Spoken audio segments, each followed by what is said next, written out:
엘리사벳이 해산할 기한이 차서 아들을 낳으니 이웃과 친족이 주께서 그를 크게 눈이 열리심을 듣고 함께 즐거워하더라.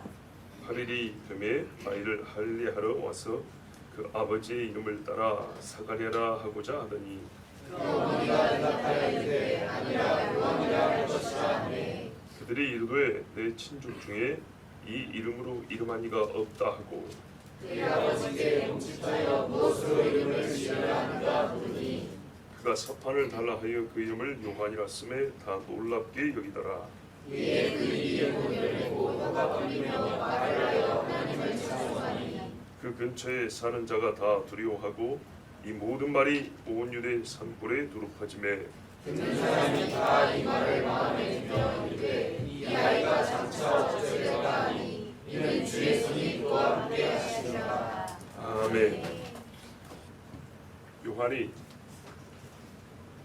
엘리사벳의 배에서 성령 충만한 아이로 자랐습니다.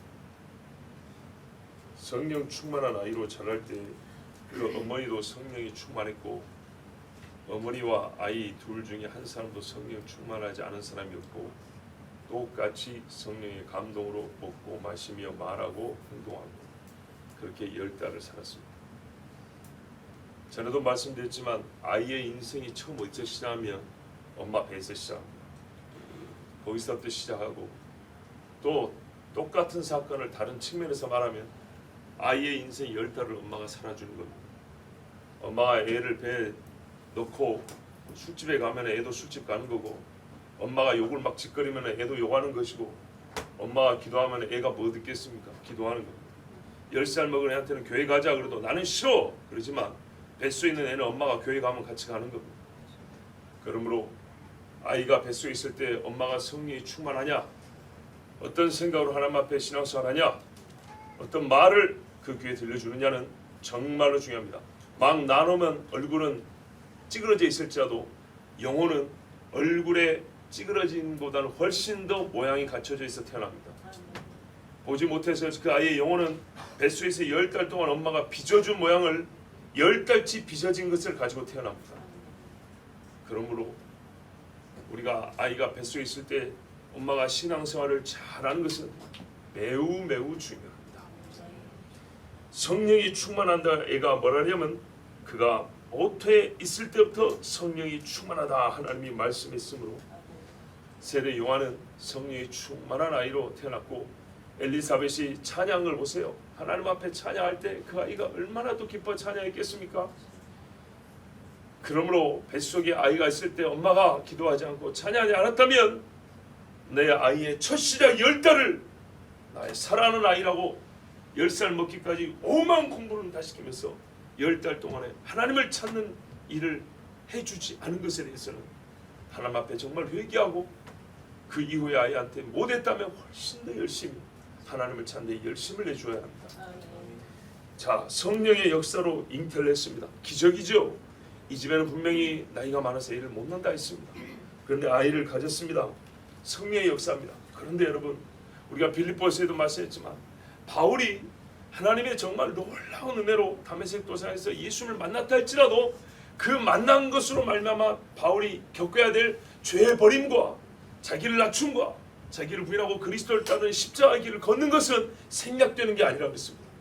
뱃속에 잉태가 성령으로 됐다 해서 10달 동안 엘리사벳이 힘들지 않았냐면 전혀 그것이 아닙니다. 젊은 사람보다 훨씬 많이 힘이 들었겠죠. 예, 잘 보세요. 성령의 역사로 즉 초자연적 기적으로 시작된 일을 할지라도 하나님은요 그 이후를 자연적 원리에 내버려 두십니다. 내버려 둔다 말이 좀 그렇죠. 자연적 원리 가운데서 일이 진행되도록 하십니다. 그 말은 초자연적인 기적에 믿음으로 화합한 자가 계속하여 믿음을 견지하는지 그 믿음을 가지고 하나님의 처음 이루어졌던 그 씨뿌림을 열매 맺기까지 나가는지 하나님을 확인해 보십니다. 그리고 아무것도 아는 것보다 그 믿음의 삶을 살고 마지막 열매를 거둘 때 하나님도 열매를 거둔 사람도 함께 즐거워하고 함께 영광을 받게 하십니다. 애굽에서 10가지 재앙은 하나님이 정말 이스라엘 사람이 원하지도 않은 것인데 놀라운 일로 이스라엘 애굽을 거의 망하다시피 해가지고 이스라엘을 구원해 주셨어요. 그렇다고 해서 광야에서 하나님이 이 사람들이 마차 타고 달리게 하셨습니까? 하늘을 날아 둥둥 떠다니게 하셨습니까? 전혀 아니죠. 물 한 방울이 없어서 죽게 만드셨어요. 하나님께 기도하게 만드셨어요. 이번 수련회에서 이 광야 이야기를 우리 집중적으로 듣고 읽을 것인데 참으로 놀랍습니다. 자, 여러분, 엘리사벳이 하나님의 초자연적 기적, 즉 성령의 역사로 아이를 가졌지만, 물론 부부관계가 없었다는 얘기가 아닙니다. 해더라도 안 생길 아이지만 생기게 하신 것은 하나님의 초자연적 능력이지만, 이 아이가 10달 동안 뱃속에 클 때 엄마가 아무것도 안 하고 이 아이에 대해 신경 쓰지 않아도 지가 무럭무럭 자랐다는 얘기는 전혀 아닙니다. 누구보다 더 열심히 기도해야 되고 더 몸 관리도 잘해야 되고, 몸이 약한 나이가 많은 어머니이기 때문에 자기 몸을 안전하고 먹는 것도 마시는 것도 나실이라 그랬죠. 예, 나실로서 참으로 몸 관리를 잘해서 아이를 낳게 되었다는 것. 해산할 때도 얼마나 힘들었을까요? 노산 중에 노산 아닙니까? 굉장히 힘들었을 거예요. 그러나요, 그 해산의 고통도 기도함으로 이겼음은 보지 않아도 우리가 알 수 있는 사실입니다. 자, 그래서 옛주에도 말씀드렸지만 하나님의 역사는 100% 하나님의 주권 은혜와 사람의 100% 믿음과 헌신이 합하여진 사건이라고 그랬습니다. 자, 이렇게 아이를 낳으니까 이웃들과 친족들이 왔다 했습니다. 옛날 번역에는 사촌이라고 되어 있는데요, 그랬을 가능성이 큽니다. 8촌까지 오기는 좀 어려웠을 것이고, 하여튼 가까운 친족들은 모였습니다. 그런데 참 이게 놀랍습니다. 여러분, 친족이라면 누구일까요? 이 집안이 누구 집안이죠? 그렇죠, 레위인 제사장 집안입니다. 참 안타깝게 예수 믿는 사람들이 아이를 낳았을 때 예수를 믿지만 온갖 세속적이고 이 이방 종교적인 풍습을 가지고 있는 것은 매우 안타깝습니다. 그런데 여기 온 사람들이 다 레위인들이고 제사장들입니다. 그 집안 사람들입니다. 와가지고 한마디 축복을 해도 얼마나 복되었을까요? 그렇죠? 그 사람들이 물론 개인적으로 얼마나 진실한지는 좀 별개 문제로 하고, 성경을 입에 달고 사는 사람들, 평생에 태어나서부터 더러운 것을 만지지 아니하고 거룩한 것만 생각하고 사는 사람, 원칙이 그렇잖아요. 원칙대로 한다면 그렇게 살았을 사람들이 와서 축복을 하고 함께 즐거워하니 얼마나 정말 복된 자리였겠습니까? 거기다가 보세요. 이 동네가 어디라 그랬죠? 자, 몇 달 돼서 잊어먹을만 합니다. 헤브론. 옛날에 갈렙이 쳐들어올라올 때 기럇 아르바는 아낙 족속의 아비요, 거인족의 수도입니다. 거인족의 수도. 그러나 아브라함이 공식적으로 가나안 땅에 돈 주고 산 최초의 아브라함의 영지, 이스라엘 사람의 땅, 거기에 이 사가랴 그리고 레위인들이 성을 하나 얻어가지고 살고 있단 말이죠. 그러니까 여기 온 사람들은 유대인과 레위족 사람들이라고 해요. 하나님 앞에 거룩하게 인침을 받고 구별된 사람들이라고 해요. 이 사람들이 와서 같이 즐거워했다 그랬어요. 근데 뭘 즐거워했냐? 주께서 큰 긍휼을 베푸셨다. 큰 자비를 베푸심을 듣고 함께 즐거워하더라. 제사장 집에요, 제사장의 이름이 끊어지지 아니고 이어지게 됐어요. 다윗의 집에 다윗의 등불을 꺼지지 아니하고 내가 이어준다 하나님 말씀했죠. 그처럼 이 제사장 집에 아들 하나 태어난 걸로 그치는 게 아니라 제사장이 이어지게 하셨어요. 얼마나 감사합니까? 거기다가 듣자 하니 소문에 10달 전부터 난 소문이 뭐냐면 메시아의 길을 예비한다고 이 집에 아이가 태어났다던데, 거기서 노인들이 어떻게 애를 가졌겠어 하면서 믿음 또 반믿음 안믿음, 하여튼 소문이 무성했는데 그 집에 진짜로 애가 태어난 거란 말이죠. 이 일을 듣고 확인할 때 결과적으로는 뭐라고 말하겠어요? 사람들이 야, 하나님의 은혜다. 이 일에 대하여 뭔 얘기를 하겠어요? 요즘같이 21세기에도 이런 경우라면 진짜 우리가 하나님의 은혜라고 말할 것인데, 2000년 전에 뭐라고 말했어요? 하나님께서 너를 불쌍히 여기셨다. 하나님께서 너에게 복된 일을 행하셨다. 여호와를 경외하며 그 법도 행하는 자, 참 그 삶도 하나님 앞에 의롭더니 여호와께서 너에게 복을 주셨구나 하고 같이 즐거워했단 말입니다. 여러분, 예수 믿는 사람들에게 부족한 게 있어요.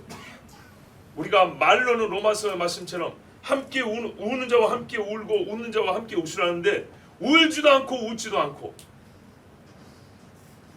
웃지도 않아요. 웃어야 할 일이라도 좀 화끈하게 웃으세요. 박수 칠래도 열정적으로 치시고, 이북 사람들은 마음이 없어도 열심히 잘 치더만. 우리도 말이죠, 하나님 앞에 뜨겁게 박수 칠 때는 박수 치고, 찬송할 때는 찬송하고, 성가대가 찬양하고 들어갈 때 개인한테 영광을 돌리는 게 아니라 이 일에 호응하여 하나님께 올려드리는 우리의 찬송이에요. 그런 의미에서 박수를 치는 겁니다. 아이 누구한테 들었니? 천국 가니까 무슨 뭐 사도들이 앞에서 있고 천사들이 있어서 뭐 빵빠레를 불면서 환영을 한다고 박수를 친다고, 그런 환상 많이 보고 왔다면서요. 그런 간증들은 들어있더구만. 그런데 우리가 이 땅에 있으면서 하나님 앞에 찬송하고 하나님 앞에 수고한 사람들 보면서 할렐루야, 고생했다, 열심히 했다, 하나님께서 영광 받으신다고 이 박수 하나 못 치겠습니까? 과감하고 열정적으로 박수를 치십시오. 자, 그렇게 함께 즐거워하던데 8일째가 되었을 때 아기를 할례하러 왔다 그랬어요. 그들이 또 온 겁니다. 그렇죠? 그들이 또 왔어요. 할례할 때는 역시 온 집안의 축제입니다. 왜냐하면 이름을 붙여주기 때문에. 2017년 1월 첫 주에인가 예수님과 할례가 무슨 상관인가 하고 설교한 적이 있어요. 그때 누가복음 말씀과 로마서 말씀으로, 왜냐하면 예수께서 할례 아래 나셨다, 율법 안에 요 말씀인데 할례의 순종자가 되셨다, 이 말씀이 아주 중요하단 말이죠. 여러분, 아브라함이 할례 받을 때 무슨 일이 일어났는지 아십니까? 아브람에서 아브라함으로 됐습니다. 언약, 잡으세요. 새 언약, 새 이름, 새 삶이었습니다. 그래서 할례할 때 이름을 붙여줍니다. 7일 동안 이름이 없습니다. 놀랍죠? 7일 동안 이름이 없습니다. 이스라엘 사람들이 7일이 지나고 나서 완전 출애굽이라고 그랬죠. 홍해를 건널 때가 일주일이 지났을 때입니다. 그 일주일간이 무교절 7일이라고 그랬어요. 애굽의 누룩을 버리고 완전히 벗어난 해입니다. 홍해 앞에까지 애굽의 군대가 왔죠. 애굽의 지배 영역입니다. 홍해를 지날 때가 7일. 발효되지 않은 떡을 들고 오면서 떼어 먹으면서 7일 동안 쉬지 않고 걸어서 홍해 앞에 도달했고, 그날 밤을 지나고 제8일 새 한 주가 시작되는 겁니다. 우리가 성경에서 8일은 새날의 시작이죠. 안식 후 첫날, 달도 첫 1일부터 시작해서 제8일 또 안식, 이렇게 되는 겁니다. 그래서 8일째가 될 때 새날, 새 이름, 언약, 새 언약, 그리고 그 언약의 증표로 할례, 굉장히 의미가 있는 날. 그래서 이스라엘 사람들이 이제 여기 동네 사람들이 역시 와가지고 축하하면서 할례를 했습니다.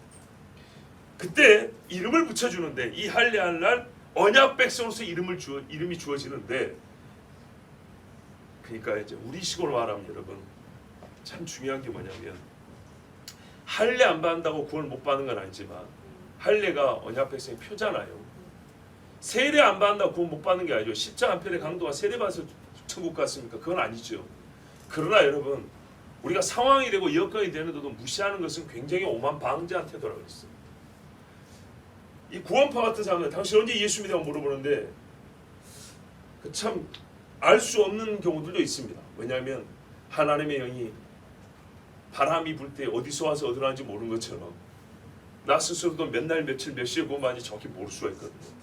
그러나 분명한 것은 내가 그 눈뜬 사람들은 내가 예수로 말미암아 저 사람을 눈을 뜬 것이니이다, 이런 것처럼 우리가 예수를 믿고 확신하여 하나님의 아들이신 것을 시인함으로 세례받았다는 것, 이거는 세례받을 때 확실한 믿음이 있다면 그날은 확실하게 내가 예수 믿은 날, 내가 예수 믿는 사람으로 확인된 날이라고 우리가 기억할 만합니다.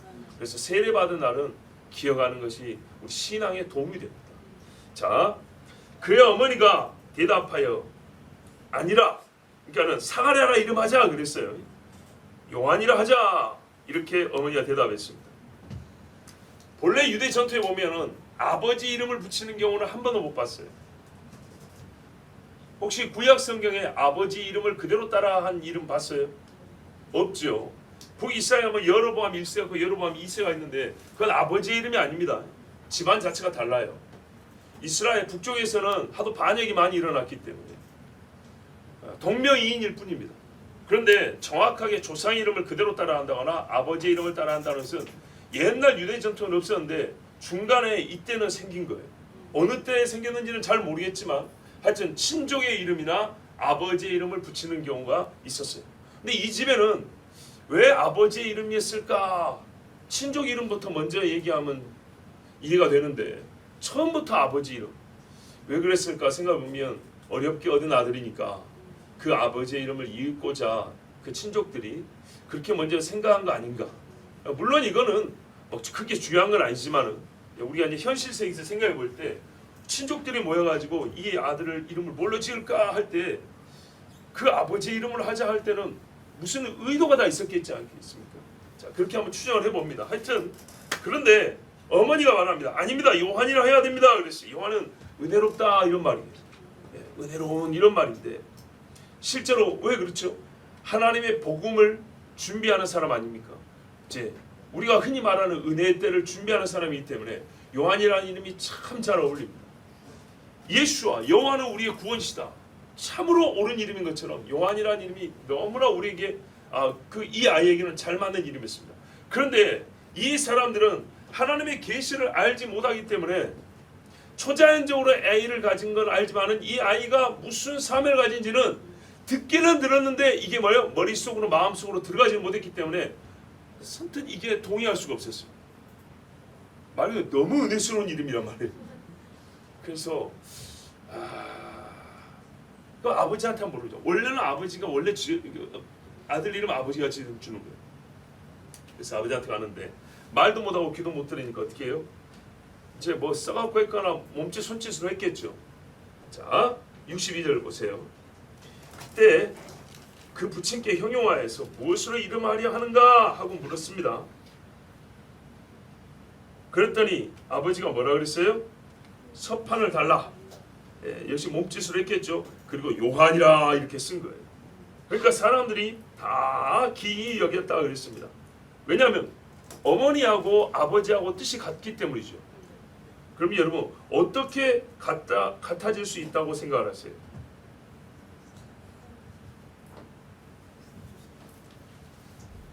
열 달 동안 요한이 부인하고 대화 한마디 안 했겠어요? 입으로는 말 못하지만 이때 글 쓰는데 그때는 못 썼을까요? 글로 써서 대화를 했겠죠. 남들한테는 간단히 말했지만 부부니까 천사 만난 이야기를 자세히 얘기했을 것이고 이 아이에 대해서도 자기가 들은 것을 다 얘기했을 거 아닙니까? 자, 여러분 성경을 보세요. 우리가 읽은 말씀에 누가복음 1장을 한번 보십시오. 저 앞에 14절 13절 제가 한번 읽어볼게요. 13절 14절 천사가 그에게 이르되 사가랴여 무서워하지 말라 너의 간구함이 들린지라 내 아내 엘리사벳이 내게 아들을 낳아주리니 그 이름을 요한이라 하라 너도 기뻐하고 즐거워할 것이요 많은 사람도 그의 태남을 기뻐하리니 아멘. 정확하게 맞죠? 예. 이래서 요한이라 이름한 것을 분명히 천사가 가르쳐줬다고 말을 했을 것입니다. 그리고 그것을 엘리사벳도 듣고 있어서 사람들이 물어볼 때 요한이라 이렇게 말을 했습니다. 그 다음에 요한이라고 이렇게 쓰니까 동시에 무슨 일이 일어났냐? 64절에 보면 즉시 그의 입이 열렸다. 혀가 풀렸다. 그리고 말을 하고 하나님을 찬양했다 말씀합니다. 하나님 찬양한 이야기는 67절 이하에 기록이 되어 있죠. 예, 형벌의 때가 지났습니다. 그렇죠? 예, 믿음이 없어가지고 하나님이 입을 막아버렸어요. 남의 이야기로만 듣지 마십시오. 믿음 없는 소리하면 하나님이 입에다가 벌을 내립니다. 정말입니다. 성경을 잘 읽어보세요. 네 손이 범죄하면 손을 찍어버리라고 그랬어요. 입이 방쟁이면 입에다가 병을 주고요. 눈이 죄를 지면 하나님이 눈을 상하게 합니다. 물론 살면서 나이가 들어 이렇게 몸이 상하는 뭐 그런 거 말고 말이죠. 자기가 알아요. 이게 아플 게 아닌데 아프다. 상할 게 아닌데 상했다. 이게 다칠 게 아닌데 다쳤다 하면은 대번에 알아요. 형벌의 때가 지났다는 것은 그냥 시간이 지났다고만 생각하면 곤란하고요. 하나님께서는 그 정해진 시간 안에 사람의 마음이 돌아오게 합니다. 이 사람이 보세요. 아이가 태어났으면 그때로부터 그때까지 그 시간이면 형벌의 때가 지난 거 아닙니까? 아니면 엊그제나 오늘이나 뭐 하루 이틀 사이인데 그냥 입 열어주면 좋잖아요. 그런데 그렇지 않았어요. 하나님께서 먼저 정확하게 그가 입으로 시인하여 요한이라 말을 할 때 그냥 시간이 지난 것이 아니라 하나님이 정한 때에 그가 돌아오게 하고 그가 돌아왔을 때에 하나님은 그의 입을 열게 하셨어요. 이게 누가 뭐가 먼저냐 할 것 없이 거의 동시적 사건인데 이렇게 되어 요한은 입이 열리고 그 입으로 그동안에 정말 하고 싶었던 거 하나님을 찬양하니라. 여러분 입이 10달 동안 거의 1년 동안 닫혀있다 열리면 무슨 할 말이 아니야. 하고 싶은 말이 얼마나 많겠어요. 그런데요 이 제사장이 한 것은 하나님을 찬송했다 였습니다. 자 여러분 하나님께서 우리에게 벌을 주더라도 그 형벌의 때가 지나면 아유 이제 살만하다 이런 소리 하지 말고 하나님 감사합니다 하고 찬송하십시오. 그것이 신자의 할 일입니다. 자 이랬더니 주변에 있던 사람들이 두려웠답니다. 참 성경은 두려웠다는 이야기가 왜 이렇게 많을까요? 그래서 요즘 사람들이 인기가 없어요. 성경이 여차하면 두렵대요. 예수님이 병 고쳐도 두렵대요. 웃으면서도 두렵대요. 안진뱅이 일으키니까는 우와 박수치면서도 두렵대요. 예수님이 말씀을 전하니까는 즐겁도다 또는 듣기 싫다 하면서도 두렵대요. 항상 그렇죠. 우리는 성경대로 믿는 사람입니다. 성경은 항상 말합니다. 떨며 즐거워한다. 두려워한 만큼 사랑하고 하나님을 기뻐하는 만큼 두려워한다. 항상 그렇습니다. 특별히 이 사람들이 왜 두려워했냐? 사가랴가 입을 열어서 찬양하는 소리를 들었고 이전에 아무리 제사장이 많은 여러분 의식을 행하는 데 탁월하였지만 사가랴가 찬양에 능한 자였을까요? 그러지는 못했겠죠.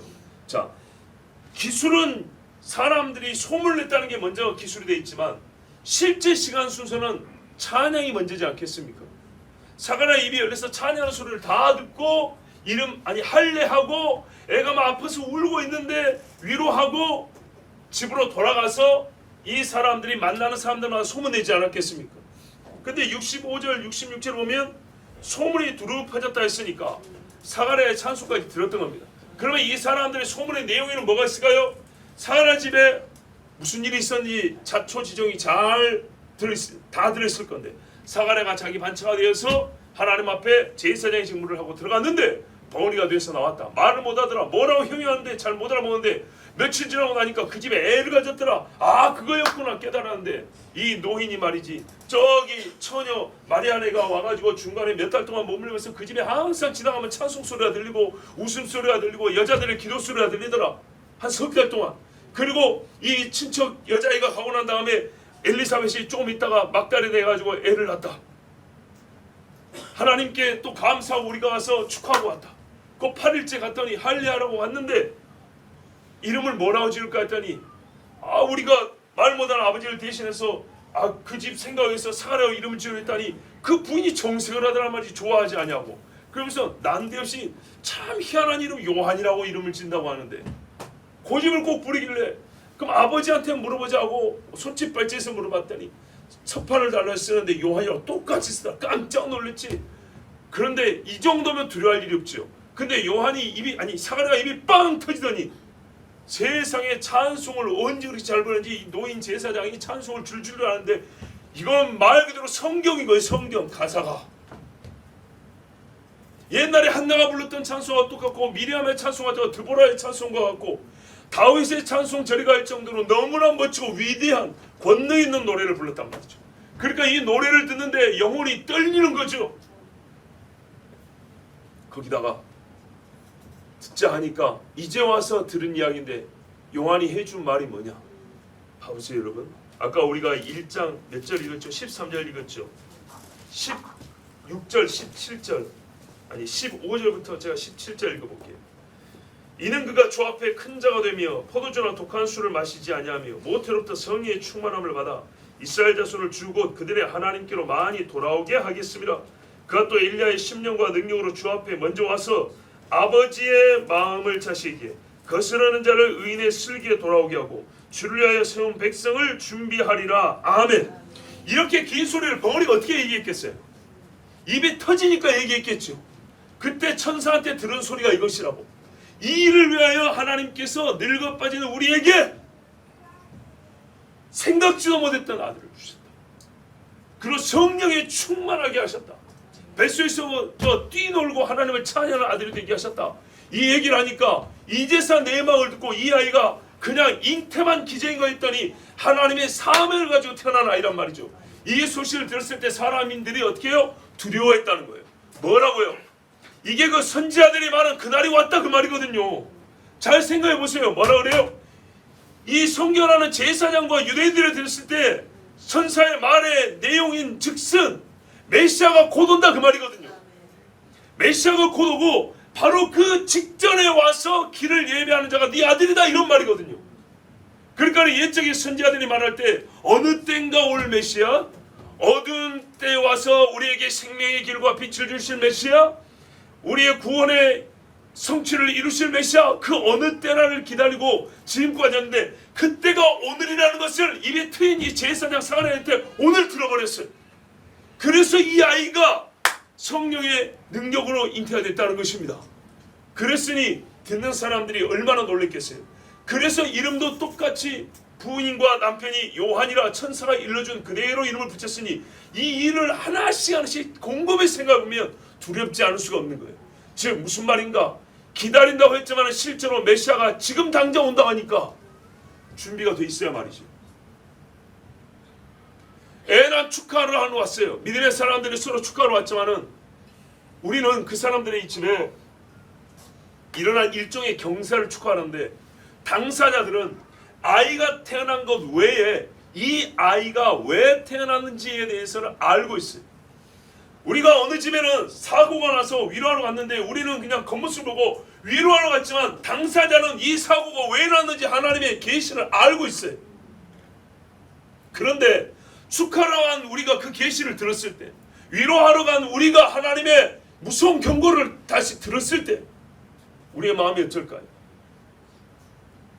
심히 두렵지 않겠습니까? 특별히 아버지의 마음을 자식에게로, 자식의 마음을 아버지께로 돌이킨다 그랬어요. 그 말은 떠나 있다는 말이에요. 말라기 선지자의 예언이 응한다는 얘기예요. 말라기 선지자의 말씀은 구약 성경의 마지막이기도 하지만은 그 내용을 보면은 무슨 뜻이냐면 이스라엘 사람들의 마음이 하나님과 최극단으로 멀어져 있다는 것을, 그 상황을 전제한 말씀입니다. 그런데 지금 말라기가 예언한 하나님의 사자가 온다 그 말은 우리가 인정하든 인정하지 않든 간에 우리는 아버지로부터 자식인 우리가 마음이 제일 멀어졌다는 것을 말해주는 것이기 때문이에요. 그러니까 보세요. 오리라 메시아의 때가 왔구나. 어우 떨려. 이것이 아니고요. 성경에는 언제 그가 오신다고 하냐면 자식들이 아버지에서 저 멀리 떠났을 때 온다 그랬다고요. 그런데 우리는 여전히 뭐예요? 제사하고 있어요. 여전히 우리는 절기를 지키고 있어요. 고르반하고 하나님 앞에 제물들 잘 드리고 있어요. 우리 딴에는 거룩한 공동체라고 이렇게 예배인끼리 모여 살고 있어요. 그런데 하나님이 뭐라 했어요? 메시아를 보내준다. 메시아가 오는 날은 자식들의 마음이 아버지에서 제일 멀어져 있을 때, 아버지가 자식들의 더러움 때문에 제일 멀어져 있을 때라고 했다는 거예요. 근데 그 시대에 누가, 우리 당대에 우리가 역사 중 어느 때보다도, 므낫세 때보다도, 여로보암 때보다도, 아합 때보다도 아버지 하나님에서 멀어졌다고 생각하는 이가 누가 있었으리요? 대제사장 가야바나 안나스나 누가? 그 시대에 많은 바리새인과 서기관과 사두개인들이 예수님이 너희는 아버지에서 멀어졌다고 말했을 때, 너희는 지옥 자식으로 말했을 때 누가 그 말을 인정하였단 말입니까?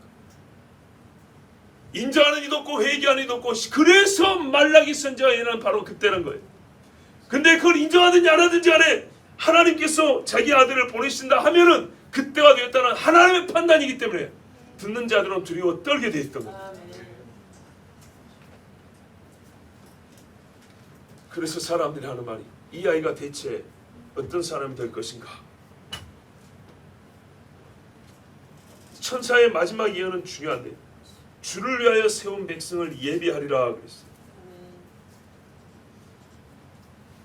주 예수 그리스도의 백성이 될 자들, 하나님께서 부르신 자들을 그들이 예수의 백성, 하나님의 백성이 되도록 예비하는 일을 이 아이가 한다 그랬어요. 자, 마지막 이 문구는 굉장히 희망적입니다. 이 말을 거부할 사람은 없을 겁니다. 적어도 이스라엘 사람 중에 하나님의 백성이 되는 것을 예비한다라는 말을 부정적으로 받아들이거나 드러나게 거부하는 사람은 없을 겁니다. 듣기 좋지 않습니까? 보세요. 앞에 말 없이 제가 여러분에게 하나님의 백성을 예비하러 왔습니다. 여러분, 우리 같이 하나님의 백성으로 준비됩시다 할 때 누가 노멘하겠습니까? 적어도 나멘하죠. 그런데 여러분, 유대 전체 소문이 났다는데 세례 요한이 사역을 시작했을 때 역시 많은 사람이 나오긴 했습니다. 그런데 그 자리에 레위인은 얼마나 왔을까요? 제사장은 얼마나 왔을까요? 생각지도 못했던 군인들이 왔고 세리가 왔어요. 말 그대로 도적놈들은 왔는데 제사장들이 나왔다 소리 들어왔습니까? 나왔으면 분명히 기록했을 겁니다. 사도행전을 보면 제자된 자들 중에 제사장의 무리가 있었다. 바리새인들이 돌아왔다. 그런 이야기 있죠. 특별하니까 가이사 집 사람 중에 로마 황제의 친족 중에도 왕족 중에도 예수 믿고 돌아온 사람이 있다. 특별한 사건이거든요. 니고데모 보세요. 바리새인이고 이스라엘의 선생님들 예수 앞이라고 얼마나 특별한 사건입니까? 자, 이 소문을 누가 냈냐? 제사장 집안에서 소문냈어요. 레위인들이 소문을 냈어요. 이 집에 친족들이라고 하는 사람들이 와서 축하하고 이름 짓고 할례하고 할 거 다 해줬어요. 근데 진짜 중요한 거, 이 아이가 주의 백성을 세워 예비할 때 어떤 레위인이 나왔습니까? 예수님이 태어나서 30년 동안 같이 산 식구 형제들이 하나님의 아들 예수께서 자기를 드러내어 나는 세상의 빛이라 할 때, 병든 자를 고치고 죄사함을 선포할 때 예수님의 형제들과 친척들 중에 누가 주는 그리스도시여 살아계신 하나님의 아들을 인정했습니까? 없었죠. 화있어 진짜. 여기서 우리가 놀라운 걸 발견합니다. 놀랍지도 않죠. 너무나 당연하지만 다시 한번 확인합니다. 이 사람들이 천사가 하는 말 자체는 부정적으로 평가하거나 드러내고 말할 수 없습니다. 분명히 뭐라 했어요? 성령의 충만함을 입어서 이스라엘 자손을 주고 저희 하나님께로 많이 돌아오게 하겠습니다. 이거를 반대하면 제사장이 아니죠. 저 또 엘리야의 심령과 능력으로 주 앞에 앞서가서 아비의 마음을 자식에게 거스르는 자를 의인의 슬기에 돌아오게 한다. 이거를 싫어하면 레위인이 아니죠. 주를 위하여 세운 백성을 예비하리라. 이 말을 부정하면 이스라엘 사람이 아니죠. 그래요. 이 말을 다 거부하지는 않았어요. 기이 여기면서 그렇단다, 이렇게 예언했단다 하고 소문을 냈어요.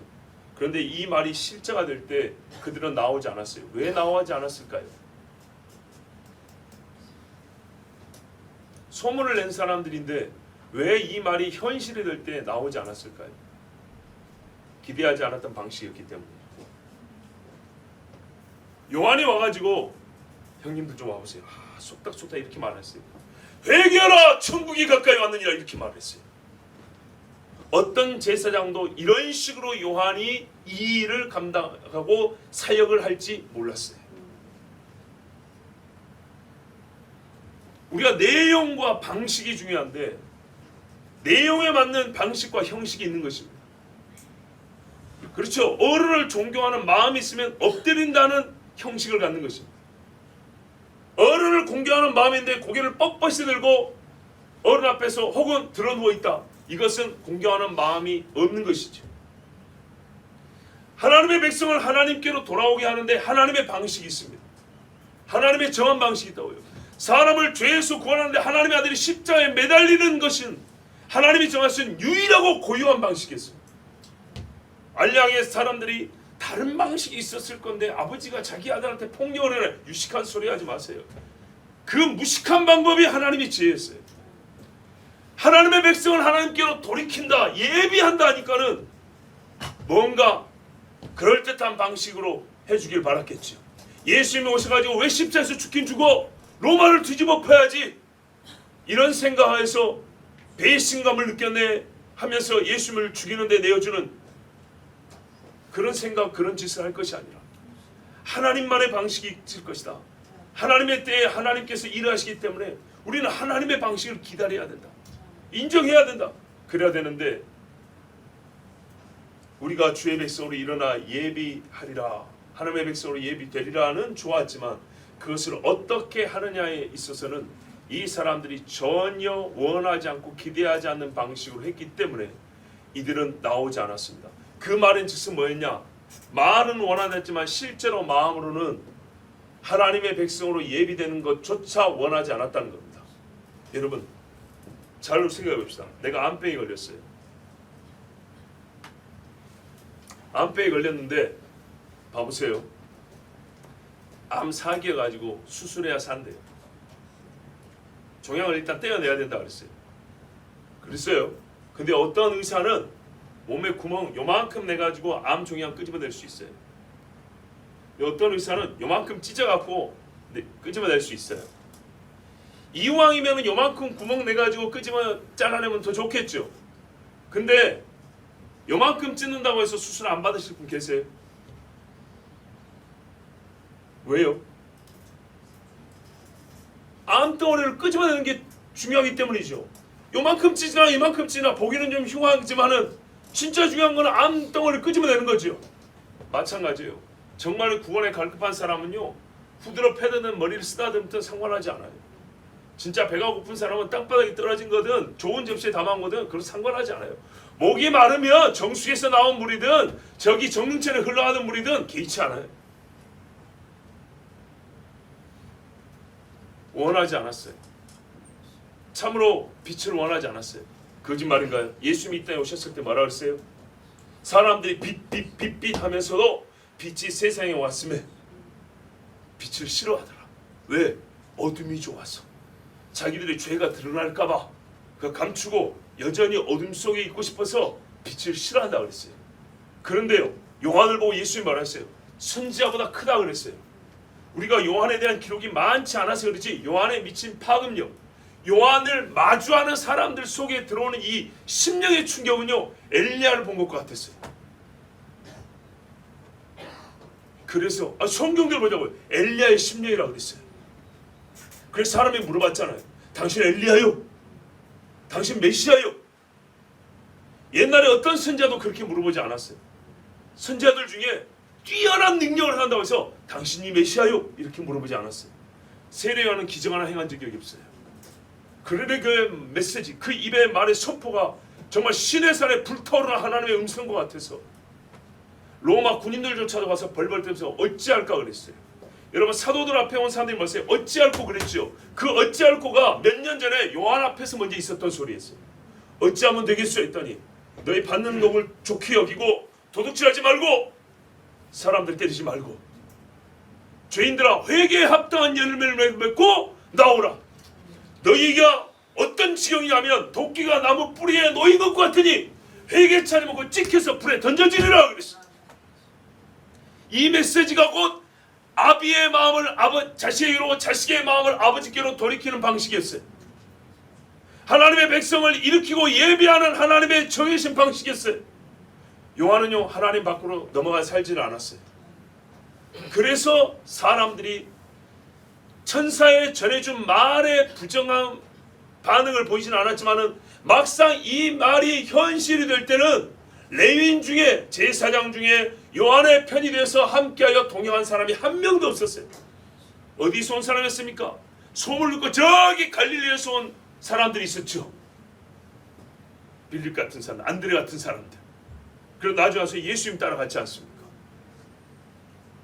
자 보세요. 우리도 그래요. 회개하라. 천국이 가까이 왔다. 천국이 가까이 왔다. 예수님 재림이 가까이 왔다. 듣기 좋은 것 같죠? 그 자체 부정은 못해요. 기록이 돼 있으니까 부정은 못해요. 그리고 서로 대화할 때는 나도 예수님 오는 거 부정하지 않아. 예수님 오면 좋지. 정말요? 근데 예수님이 어떤 식으로 온다 그랬죠? 피와 불과 연기 기도이라. 원하지 않아요. 우리 때는 안 왔으면 육체가 감당하기 어려울 무서움이 있기 때문에 이해는 해요.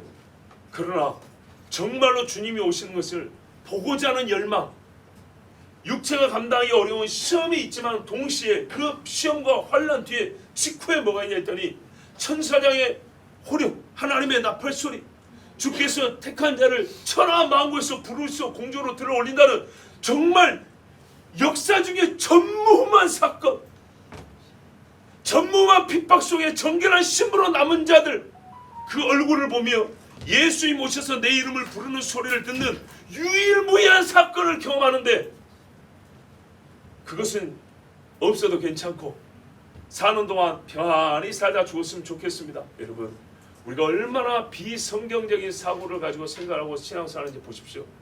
신앙이라는 것은 성경적 사고입니다. 신앙은 성경에 기록된 것을 받아들이고 이해하고 인정하는 데서부터 시작이 됩니다. 우리는 상당히 비성경적인 교인 생활을 하는 거예요. 성경적인 신앙 생활을 하는데 비성경적인 교회 생활을 하는 거예요. 비성경적인 제사장 노릇을 하고 있는 거예요. 비성경적인 레윈 게임을 하고 살아가는 거예요. 주의 손이 그와 함께 하시더라. 이 손이 함께 한다는 것은요, 매우 적극적인 표현입니다. 무슨 말이냐면 우리가 예수님을 볼 때요, 뭐냐면 키와 지혜가 함께 자라더라 보인다 그랬죠. 우리가 애들이 클 때도 크는 게 보여 그러죠. 어이구 봐봐 일주일 사이에 말 잘하는 거 봐 그러죠. 그런 것처럼요, 이 아이에게, 요한에게는 하나님의 손이 함께하는 게 실제로 보였다는 얘기입니다. 손 모양이 보였다는 것이 아니라 그의 눈빛에서부터 영적 거룩함이 보이고, 그 입술에서 시편의 말은 같이 어린아이와 젖먹임으로 권능을 세우시며 이는 원수와 보쳐 잠잠케 하려 하십니다. 예수님이 12살의 제사장들과 함께 율법사들과 함께 논쟁하여 그들을 깜짝 놀게 한 것처럼 세례요한은 모태에서 성령에 충만하여 주의 모친이 오는 소리를 듣고 펄쩍 뛰었습니다. 걔가 5살 때는 찬양 안 했을까요? 10살 때는 성경 암송 안 했을까요? 같은 유대인을 할지라도, 같은 제사장 집안 아이를 할지라도 기도하지 않는 아이가 아니라 기도하는 아이입니다. 죄송하지만 또 남 욕한다고 오해하지 마시고 실제입니다. 목사집의 자녀들끼리 그렇게 모여도 기도 안 합니다. 기도하는 애가 몇 명밖에 안 돼요. 정말로요. 선교사 자녀들하고 같이 모였는데 기도 안 하는 애가 한두 명이 아니에요. 성경을 모르는 애가 한두 명이 아니에요. 똑같이 교회를 다니죠. 똑같이 교회를 다니고 태어나서부터 유아 세례 받고 10살이 됐는데도 사도신경을 외우지 못한 애들이 몇 명인지 아십니까?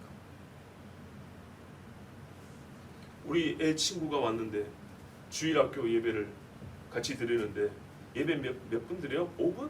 10분? 이래 드려요. 아니 우리 40분 드려요. 깜짝 놀랐대요. 깜짝. 주일학교 예배를 어떻게 5분 드릴 수 있을까요? 설마 아니 5분 드리는 교회가 있겠습니까? 5분 동안 뭐 하겠어요?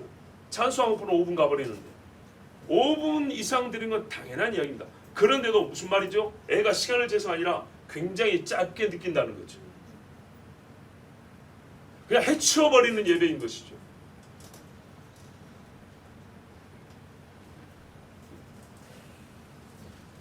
신앙생활하는 것이 어린아이지만 분명히 보입니다. 누구 집 자식인지 애 습관 보면 부모가 누군지 금방 보이는 것처럼 아이가 주의 손이 함께한다는 것은 세례요한이 생활이 다른 애들보다 조금 어른스럽다 이 정도 아니라요, 정말로 거룩한 하나님의 말씀을 따라 살았다는 얘기입니다. 그리고 하나님께서 죄를 지을 기회가 있다 할지라도 막아주시는 게 희한하게 저는 하나님이 저 아이는 막아주시네, 이게 보인다는 겁니다. 예를 들어볼까요? 우리가 살면서도 친구끼리 어울리는데 빠지기도 그렇고 따라가자니 신앙 양심에 거리끼고 막 그래서 가기 싫은데 저 술자리 가기 싫은데 막 이러고 있는데 희한하게 그 순간 전화가 와요. 꼭 걔는 야 너 어디야? 빨리 집에 들어와. 다 시간 맞춰서 말이죠. 아니면은 지나가던 누가 만나가지고 중요한 일인데 얘기 좀 할까 이렇게 데리고 가요. 군대 생활하시면서도 마찬가지죠. 예, 스님들이 못된 짓을 하는데 후임이 돼가지고 안 할 수도 없고 자니 안 되겠고 막 이러는데 누가 와서 너희들이 나와 하고 딱 그 자리를 피하게 해준단 말이죠. 이런 무슨 사소한 일에서부터 시작해서 큰 사고에서도 하나님이 고쳐주시고 큰 질병에서도 지켜주시고 또한 그 입술에 권능이 있어서 더러운 귀신도 쫓아내고 어릴 때부터 누구 위해서 기도하는데 말이죠. 이 아이가 기도하면 하나님이 역사권 나눈단 말이죠. 말하면 이런 일들을 말하는 거예요. 주의 손이 함께 하신다는 이야기는 그가 생각이 조금 건전한 정도가 아니라 삶에서 손발의 다름이 나타난다는 거예요. 언어의 다름이. 그리고 위험에서 하나님이 지켜주신 것이 누가 봐도 인정이 되게 확실하게 눈에 띈다는 얘기예요. 그가 광야로 나가기 전까지 이것은 어린 시절의 요한의 삶에서 분명한 하나님의 동행의 증거로 나타났던 겁니다. 자 여러분, 이렇게 해서 하나님께서 보내신 제사장 중에 제사장이 태어났습니다. 전날에 들었던 말씀을 다시 기억해 보십시오. 하나님은 이 땅에 제사장을 세우신다 했습니다. 하나님의 말씀을 맡은 이는 제사장이었습니다. 실제로 에스라는 제사장 겸 학사였습니다. 요시야 시대 율법서를 찾아온 이들도 제사장입니다. 그리고 절기 때마다 율법을 가르치는 이들이 제사장입니다. 보관하는 이가 제사장입니다. 즉 아론의 집에 책무를 맡겨주셨습니다. 하나님의 말씀을 맡은 이 제사장 예수께서 이 땅에 오셨습니다. 자기 몸을 양으로 바치시는 참 제사장이 오셨습니다. 그래서 성경의 히브리서 5장에 우리에게 대제사장이 계십니다. 그렇죠? 제사장마다 사람에서 택하느니라. 그래서 하나님께서 사람으로 이 땅에 보내게 하사 우리에게 대제사장 멜기세덱과 비길 수 있는 대제사장을 보내신 그는 예수라 그랬어요. 근데 그의 길을 예배할 때도 하나님께서는 제사장을 보내셨습니다. 참 제사장, 하나님의 말씀을 가지고 본래의 직무를 감당하는 자, 모든 사람을 하나님의 성막 앞에 모아 성회를 인도하는 사람. 예루살렘의 성전이 성회였겠습니까? 광야에 요한이 세례주면서 회개하라 외칠 때 모이면서 눈물을 흘렸던 사람들이 모인 그곳이 이스라엘의 성회였겠습니까? 아무리 성전이 삐까뻔쩍해도 돌 하나도 돌 위에 남지 않도록 하셨는데 그게 무슨 성회가 되겠습니까? 시편 1편에 복 있는 사람은 여호와의 성에 모이고 악인은 의인의 모임에 들지 못한다 했습니다. 예루살렘 성전은 뭔가 구색을 다 맞추고 있어도 악인들의 모임이었고 도적의 소굴이었지만 요한은 지붕 하나 없이 기둥 하나 없었어도 광야에서 흐르는 물에 네가 죽고 사는 것은 하나님의 어린 양을 믿어야 되고 네가 회개하고 회개에 합당한 열매를 맺어야 한다 했습니다. 그 의인의 외침이 있는 곳에 회개하고 돌아온 의인들의 모임, 그곳이 곧 하나님이 시편에 말씀한 의인의 회중이요 복 있는 자의 모임이 아니었겠습니까? 하나님의 아들도 그곳에 나오셨습니다. 거기서부터 하늘의 부르심을 받고 사역을 시작하셨습니다. 공식적으로 모든 의인들과 하나님께 바쳐질 제물은 제사장에게 확인을 받는다 했습니다. 그래서 예수께서 죽이시기 전에도 비록 죄악 가운데 있는 제사장이지만 흠없는 양이라는 것을 검증을 받으셨듯이 하나님의 어린 양이 이 땅에서 사역을 시작할 때 하나님이 인정하는 제사장 세례 요한에게 하나님의 어린 양이라고 인정을 받고 시인을 받고 그 사역을 시작하게 하셨습니다. 그리고 세례를 받은 것은 하나님의 종이라는 표였습니다. 이래 하나님께서 요한을 세우셨고 요한은 이렇게 태어나고 이름이 붙여지고 그의 삶을 시작했습니다. 여러분, 그래서 우리 중에 또 누가 요한이 있네, 누구 집 자식이 요한이 되기를 원하네, 뭐 그런 식의 축복을 하지 않겠습니다. 우리가 충분하게 받음으로 충분한 게 뭐냐 하면 이렇게 요한이 태어났고 그에게 이름이 붙여졌고 하나님께서 그의 아들을 이 땅에 보내실 때 우리로 하여금 그 아들을 만날 수 있도록 정말 우리를 사랑하셨어. 죄인들을 부르시려고 하나님의 창조의 지혜가 하신 일이 뭐냐면 예비하는 자, 광야에 외치는 소리를 먼저 보내주셨다는 것입니다. 그래서 마지막 때도 예수께서 이 땅에 다시 오시기 전에 이스라엘에 외치는 두 선지자가 있다고 그랬습니다. 다시 엘리야의 심령을 가지고 온 사람들, 그들이 있습니다. 우리는 분명히 그 두 사람은 아닙니다. 우리는 2000년의 세례 요한도 아닙니다. 그러나 사명에 있어서는 동질입니다. 우리가 비록 성령의 기적으로 출세한 건 아니지만, 우리가 제사장 집에 난 자는 아니지만, 이방인 중에 이방인 중이요 죄 가운데 살고 만삭되지 못하여 난 자들이지만, 그러나 이제 하나님 앞에 부르심을 받았으니 우리가 이 험한 세상에 살면서 해야 할 일은 무엇이냐면 요한과 같습니다. 먼저 우리가 하나님의 자녀로 부르심을 받았다면 우리 주변에 있는 자들, 곧 우리 집에 있는 사람들에게 그들의 마음을 아버지께로 돌이키는 일을 부지런히 열심히 감당하셔야 합니다. 우리가 정말 양심적으로 말해서 이것 외에 우리가 할 수 있는 일, 해야 할 일이 무엇이 있습니까? 잠깐 오면 오실 이가 오실 것인데, 우리가 요한의 메시지를 보세요. 천사 한 말이 얼마나 다급합니까? 아버지의 마음을 아들에게로, 아들의 마음을 아버지께로 돌이킬 때가 왔다. 요한은 바로 그때라고 회개하라, 천국이 가까이 왔다라고 말해버렸는데 얼마나 다급합니까? 지금도 주님 오실 날이 가까웠습니다. 심히 다급한 심정을 가져야 정사입니다. 역사는 길지만은 우리는 한때를 살고, 그 한때는 역사에 처음 숭할 때도 있고 가운데 어느 때를 지날 때도 있고 끝일 수도 있습니다. 감사하게도 우리는요, 끝이라서 주님이 오실 날을 볼 수 있습니다. 그러므로 그 긴 시간 역사 중에 어느 때 있는지 알지 못해서 그냥 역사는 기니까 나태하고 태만히 있지 말고, 그 긴 역사 중에 내가 있는 때는 세상의 끝이라는 것을 꼭 기억하시고 요한과 같이 회개하라 천국이 가까이 왔느니라 외치는 길 위에 소리가 되길 축복합니다. 기도하겠습니다.